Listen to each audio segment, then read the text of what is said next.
Going to show you guys how to create a picture that you can engrave on our Epilog Laser Engraver here at Sacred Heart High School. So you can engrave on a whole bunch of different types of materials. You can engrave on cloth, on metal. If you do metal, we need a special spray, which we do have, cork. There is a big list of things that you can engrave on. One thing we can't engrave on is plastic because it creates a harmful substance which can poison us. So we won't do that. But for example, you could also use like the back of your phone in order to engrave something.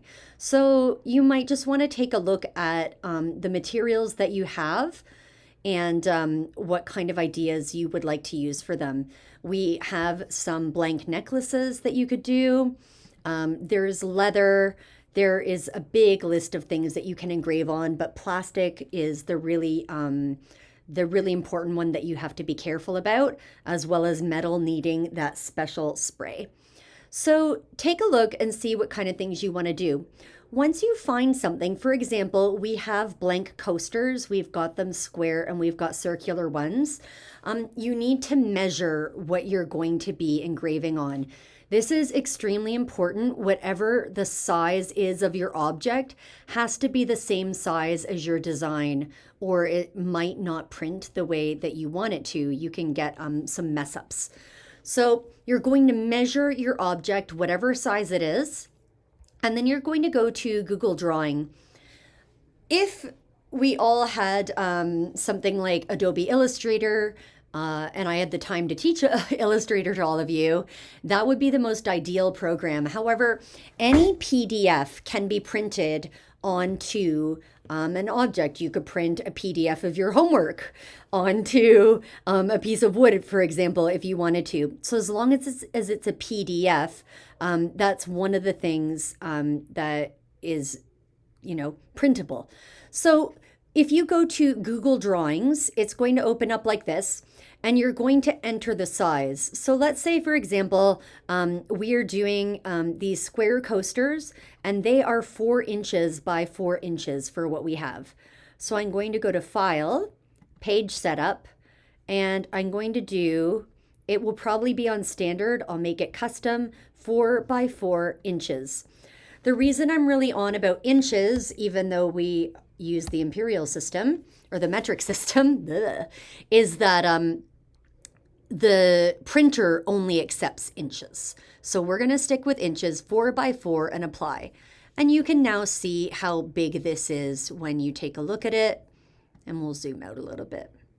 So here is our canvas for our coaster. When you go to look for pictures, please don't go to Google to find your picture, because there are going to be all sorts of different picture types on Google that will probably not work for what you want to do.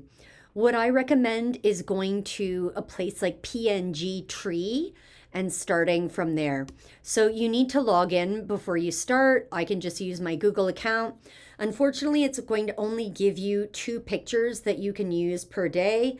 You can go to other PNG specific sites, but it has to be a place where you can download the image and not just right click and save the image, because that picture won't work. So I highly recommend starting on PNG Tree. And if I type in lion, you're going to see a whole bunch of pictures that pop up. Some of these pictures would work for printing and some of them would not. So for example, something with color will not work unless you want to do programming on the printer. And so I just say, please leave things with color alone. We want black and white. Another thing that doesn't work is anything that looks photographic. If it's a photo, the printer company has made it so that you have to pay like $1,000 to get the software to print a photo, and that's just ridiculous for us. What we want is a nice, clean, black and white image that looks like it has been designed on a computer and not taken with a camera. And so if I type in instead lion, black and white, now I know Now I'm going to get images that I can use. So all of these images would be appropriate. This one is in blue, so it's not. And is that lion smoking a cigarette? That's kind of weird. But all of these images would work, and you can layer them. So you could have a circle, and then you could have something else inside. That would probably not work because that looks too much like a photograph.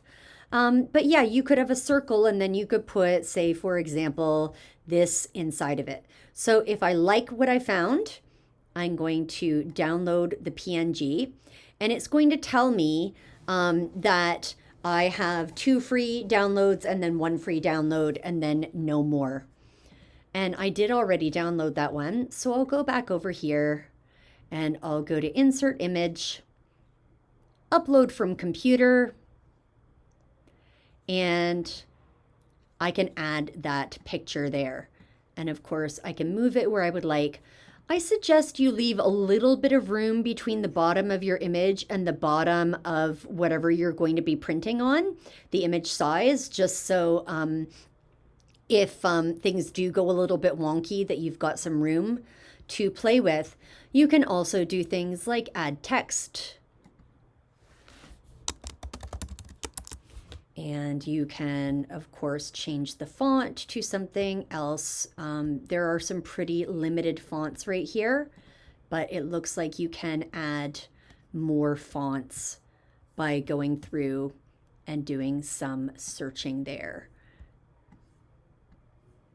And I'll change that size.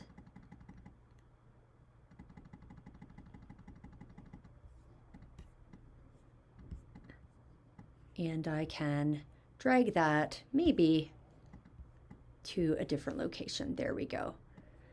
And this will print very, very high res. And in case you're curious, normal resolution is 300 dots per inch.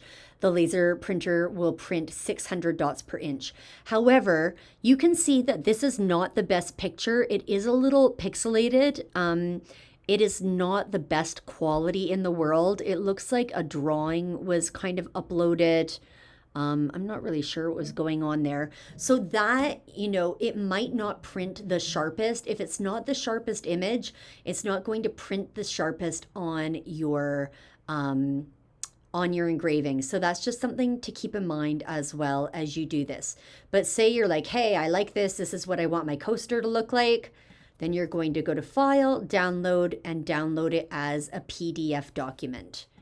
And when you open it, it will be a 4x4-inch image with your picture and your font or whatever else you want on there, and it will be ready to print. Once you're done that, you're going to need to go to Google Drive, your G Drive. Oh, and it didn't just let me go there.